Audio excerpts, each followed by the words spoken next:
एक छोटे से गांव में एक बूढ़ा गयासुद्दीन अपनी बेटी सलमा के साथ एक छोटे से घर में रहता था। गयासुद्दीन बहुत ही गरीब था। वह जंगल से लकड़ी काट कर लाता और बाजार में बेचकर अपने घर का गुजारा करता था, लेकिन उसके अंदर अब इतनी जान नहीं बची थी कि वो लकड़ी काट सके। उसकी बेटी सलमा बहुत ही सुंदर और होनहार थी। सलमा अपने घर पर सिलाई करके थोड़े बहुत पैसे कमा लिया करती थी। एक दिन गयासुद्दीन लकड़ी काटने जा रहा होता है, तभी उसकी बेटी कहती है, पिताजी, मैंने आपसे कितनी बार कहा है, अब आपके शरीर में इतनी जान नहीं है कि आप लकड़ी काट सको। आपको आराम की जरूरत है। आप आराम क्यों नहीं करते हो? बेटा, मैं आराम कैसे कर सकता हूँ? तेरी शादी भी करनी है और उस सूदखोर के पैसे भी तो देने हैं। मुझे हर वक्त डर लगा रहता है, कहीं वह सूदखोर अपना कर्ज लेने ना आ जाए। बेटा, वह बहुत ही बेरहम इंसान है। अगर मैंने उसका कर्ज नहीं दिया तो वह मेरी जान ले लेगा। पिताजी, आप परेशान क्यों होते हो? खुदा जरूर कोई रास्ता निकालेगा। और मैं भी तो सिलाई करती हूँ। आज से मैं दिन रात सिलाई करूँगी, जिससे हम उस सूदखोर के पैसे दे देंगे। बेटी की यह बात सुनकर बूढ़े गयासुद्दीन की आंखों में आंसू आ जाते हैं और बगैर कुछ कहे जंगल की ओर निकल जाता है।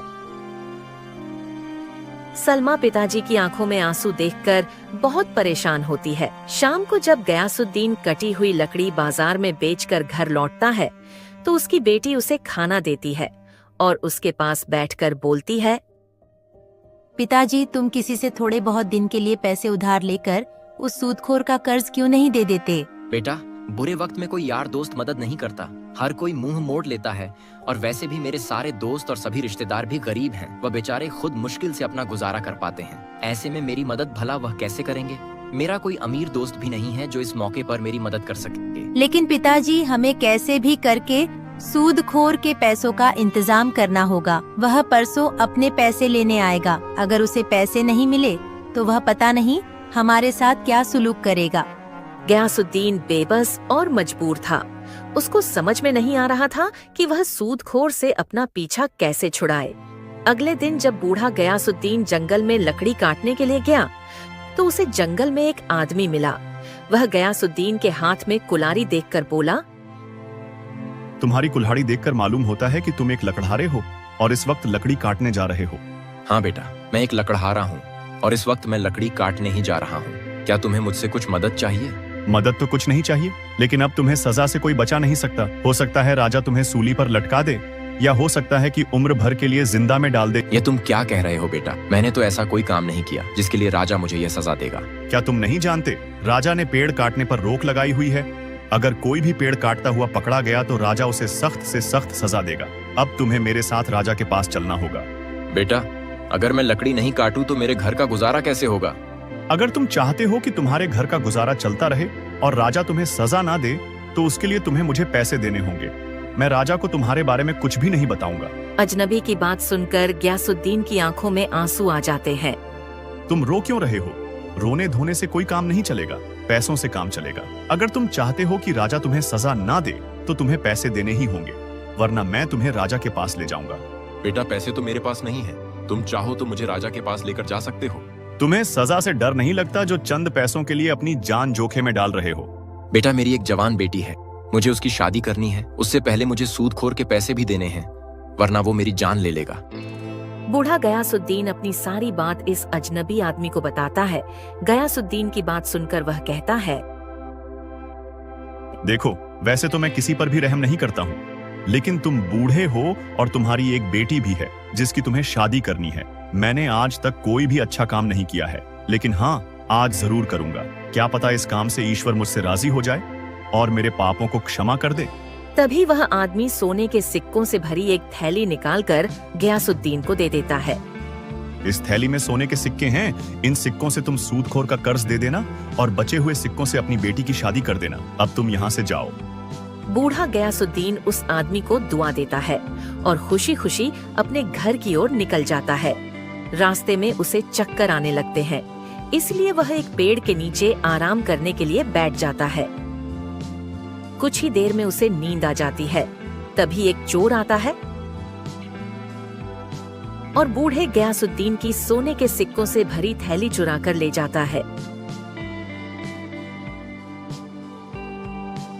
थोड़ी दूर जाने के बाद जब वह चोर थैली खोलकर देखता है तो वह खुशी से नाचने लगता है और कहता है, अरे वाह, इतने सारे सोने के सिक्के, आज तो मेरी तकदीर खुल गई। अब मेरी बीवी बच्चों को भूखा नहीं रहना पड़ेगा।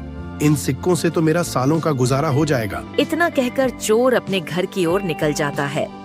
उधर जब बूढ़े ग्यासुद्दीन की आंख खुलती है तो वह एकदम अपनी थैली देखता है, लेकिन उसे सोने के सिक्कों की थैली नहीं मिलती। ग्यासुद्दीन बहुत घबरा जाता है, उसके रोंगटे खड़े हो जाते हैं। वह अपने आप को कोसने लगता है। या खुदा, यह क्या हो गया? ना मैं सोता, न वह सोने के सिक्कों की थैली चोरी होती।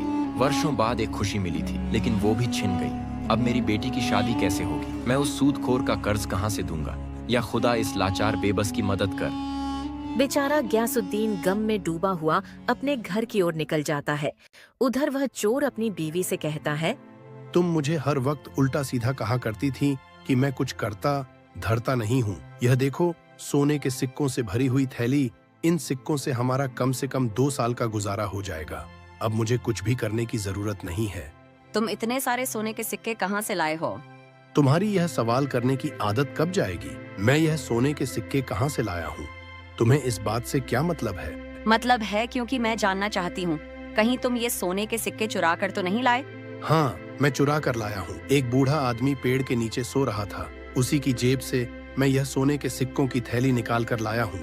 अब तुम चोरी भी करने लगे। तुम्हें सोने के सिक्कों की थैली चुराते हुए डर नहीं लगा? क्या तुम दूसरों को दुखी करके खुश रहना चाहते हो? वो बेचारा बूढ़ा गरीब आदमी किस हाल में होगा? पता नहीं उसने ये सिक्के किस काम के लिए रखे होंगे और तुम उन्हें चुरा कर ले आए।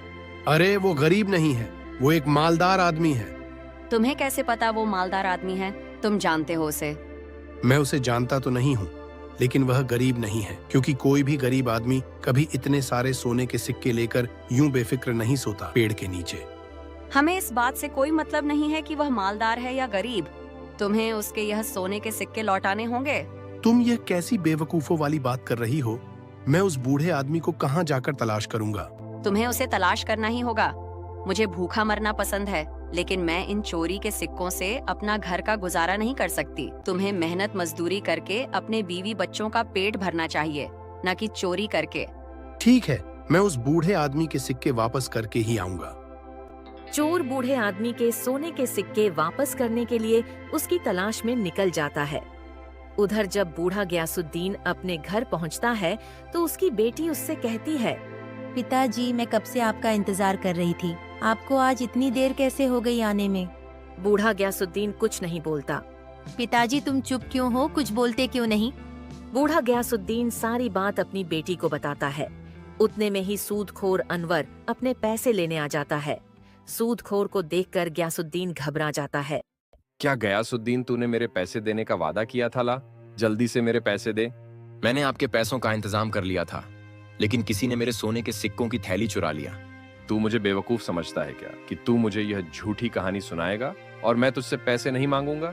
अरे तेरे जैसे मुझे रोज 50 आदमी मिलते हैं। झूठ बोलने वाले मेरा समय बर्बाद मत कर। चल जल्दी से पैसे दे। मैं झूठ नहीं बोल रहा हूँ, मेरी बात का यकीन करो। किसी ने मेरे सोने के सिक्कों की थैली चुरा ली। अच्छा, तो तेरे पास वो सोने के सिक्कों की थैली कहाँ से आई थी? जरा मुझे भी तो पता चले। आखिर तू बुढ़ापे में करता क्या है? ग्यासुद्दीन चुप रहता है। वह इस बात का कोई जवाब नहीं देता है। तू चुप क्यों है? बताता क्यों नहीं कि तेरे पास उस सोने के सिक्के कहाँ से आए थे? तुझे बुढ़ापे में झूठ बोलते हुए शर्म नहीं आती? तू मेरे पैसे ऐसे नहीं देगा। तू मेरे साथ राजा के पास चल। सूदखोर ग्यासुद्दीन और उसकी बेटी को राजा के पास ले जाने लगता है। रास्ते में जब गांव वाले सूदखोर को देखते हैं तो वह कहते हैं, अरे देखो, ये सूदखोर बेचारे बूढ़े ग्यासुद्दीन और उसकी बेटी को राजा के पास ले जा रहा है। सत्यानाश हो इस मर सूदखोर का। बेचारे बूढ़े आदमी को राजा के पास ले जा रहा है। पता नहीं राजा बूढ़े को क्या सजा देगा। खुदा इसे गारत करे। मुझे भी 10 दिन बाद इसका कर्ज चुकाना है। दुनिया मर रही है, मगर ना जाने इसको मौत क्यों नहीं आती। कभी बीमार भी नहीं होता। गरीबों पर जुल्म कर कर के सांड हो रहा है। सूदखोर राजा के दरबार में पहुंच जाता है और राजा से कहता है, महाराज, 2 साल पहले ग्यासुद्दीन ने मुझसे कर्ज लिया था और आज इसने मेरा कर्ज देने का वादा किया था, लेकिन अभी तक इसने मुझे कुछ भी नहीं दिया और यह मुझसे झूठ बोल रहा था कि इसने मेरे पैसों का इंतजाम कर लिया था, लेकिन कोई इसके सोने के सिक्कों की थैली चुरा कर ले गया है।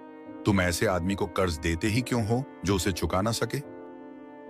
लेकिन महाराज, ये मेरे घर के सामने आकर रो रहा था। मुझे इस पर तरस आ गया, इसलिए मैंने इसे कर्ज दे दिया, वरना मैं ऐसे लोगों को कभी भी कर्ज नहीं देता हूँ जो कर्ज लौटा ना सके। पूरी बात सुनने के बाद राजा बोला, यहाँ के कानून के अनुसार जो भी व्यक्ति ठीक समय पर अपना कर्ज नहीं चुकाता है, उसके घर के सभी सदस्य कर्ज देने वाले की गुलामी करेंगे जब तक कि वह अपना कर्ज चुका ना दे। राजा का फैसला सुनते ही बूढ़ा गयासुद्दीन डर से कांपने लगा, क्योंकि अब उसे और उसकी बेटी को सूदखोर की गुलामी करनी पड़ेगी। लेकिन मैं बूढ़े गयासुद्दीन की उम्र का लिहाज करते हुए मैं गयासुद्दीन को कर्ज चुकाने के लिए 1 दिन की मोहलत और देता हूँ। अगर गयासुद्दीन तुमने 1 दिन के अंदर अनवर का कर्ज नहीं दिया तो तुम्हें और तुम्हारी बेटी को अनवर की गुलामी करनी होगी।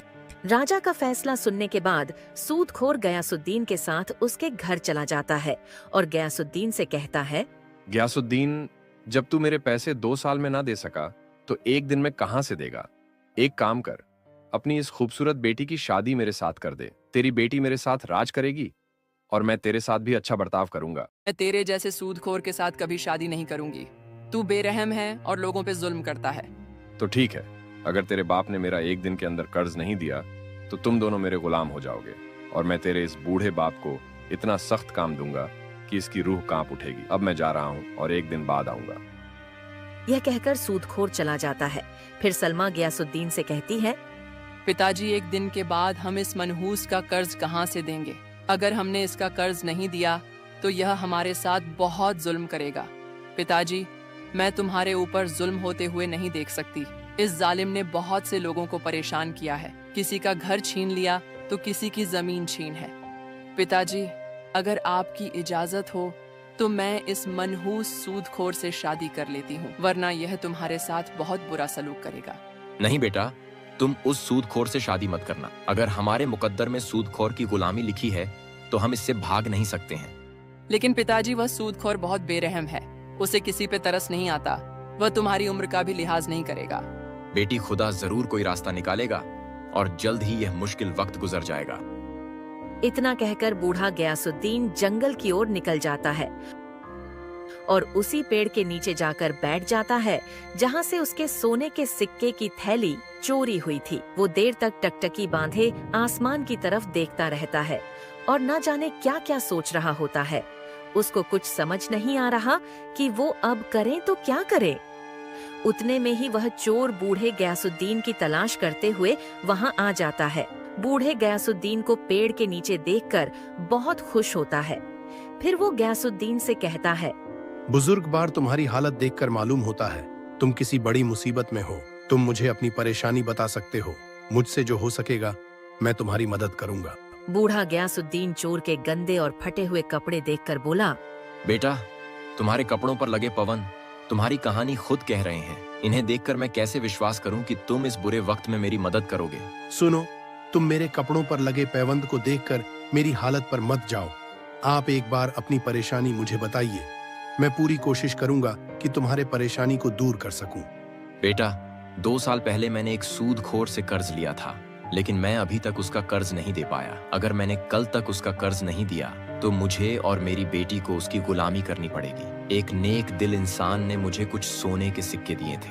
मैंने सोचा कि इन सिक्कों से अपनी बेटी की शादी कर दूंगा और उस सूदखोर का कर्ज दे दूंगा, लेकिन किसी ने वह सोने के सिक्के चुरा लिए। चोर सोने के सिक्कों की थैली बूढ़े गयासुद्दीन के सामने रख कर कहता है, क्या यह तो नहीं है तुम्हारे सोने के सिक्कों की थैली? सोने के सिक्कों की थैली देखकर बूढ़ा गयासुद्दीन बहुत खुश हो जाता है।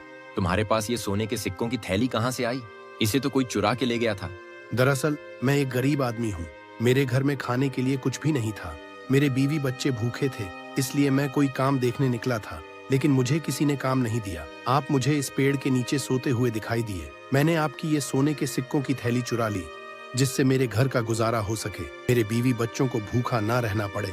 लेकिन मेरी पत्नी ने मुझसे कहा कि मुझे भूखा मरना पसंद है, लेकिन चोरी के सिक्कों से अपने घर का गुजारा नहीं कर सकती। इसीलिए मैं आपके यह सिक्के वापस देने आया हूँ। हो सके तो मुझे माफ कर देना। मेरी वजह से तुम्हें इतनी तकलीफों का सामना करना पड़ा। कोई बात नहीं बेटा, तुमने मुझे सिक्के लौटा दिए, इसलिए मैंने तुम्हें माफ किया। अब मैं इन सिक्कों से उस सूदखोर का कर्ज दे दूंगा और बचे हुए सिक्कों से अपनी बेटी की शादी करूंगा। बेटा, अब मुझे चलना चाहिए। मुझे जल्दी से जल्दी उस सूदखोर का कर्ज देना होगा। अब बूढ़ा गयासुद्दीन अपने घर चला जाता है और अपनी बेटी को सोने के सिक्कों की थैली दिखाते हुए कहता है, ये देखो बेटा, ये वही सोने के सिक्कों की थैली है जो खो गई थी। अब हमें उस सूदखोर की गुलामी नहीं करनी पड़ेगी। लेकिन पिताजी, तुम्हें यह थैली मिली कहाँ पे? बेटा, जो चुरा कर ले गया था वही वापस देकर गया है। उसकी पत्नी बहुत नेक औरत है। मैंने तुमसे कहा था ना कि खुदा हमारी मदद जरूर करेगा। पिताजी, यह तो बहुत अच्छा हुआ। अब हमें उस जालिम से छुटकारा मिल जाएगा। इतने में ही अनवर सूदखोर आ जाता है और बूढ़े गयासुद्दीन से कहता है, गयासुद्दीन, एक दिन तो हो गया, अब तू और तेरी बेटी मेरी गुलामी करने के लिए तैयार हो जाओ। अब भी मौका है, अपनी बेटी की शादी मेरे साथ कर दे। तेरी बची कुची जिंदगी सुख के साथ कटेगी। तुम्हारा क्या ख्याल है मेरे ख्वाबों की मल्लिका? क्या तुम अपने बूढ़े बाप पर जुल्म होते हुए देखना चाहती हो? खुदा के होते हुए तुम हमारा कुछ नहीं बिगाड़ सकते। ये लो सोने के सिक्के, इन्हें बेचकर अपने पैसे ले लेना और अब यहाँ से दफा हो जाओ। अरे वाह, सोने के सिक्के! गयासुद्दीन, जो कर्ज तू 2 साल में नहीं दे पाया उसका तूने एक दिन में इंतजाम कर दिया। कहाँ से आए तेरे पास ये सोने के सिक्के? जरा मुझे भी तो पता चले। तुम्हें इस बात से क्या मतलब? तुम्हें तुम्हारा कर्ज मिल गया, अब तुम यहाँ से जा सकते हो। गयासुद्दीन की बात सुनकर सूदखोर गुस्से में तमतमाता हुआ चला जाता है और फिर बचे हुए सोने के सिक्कों से गयासुद्दीन अपनी बेटी की शादी कर देता है। उसके बाद गयासुद्दीन और उसकी बेटी खुशी खुशी अपना जीवन बिताते हैं।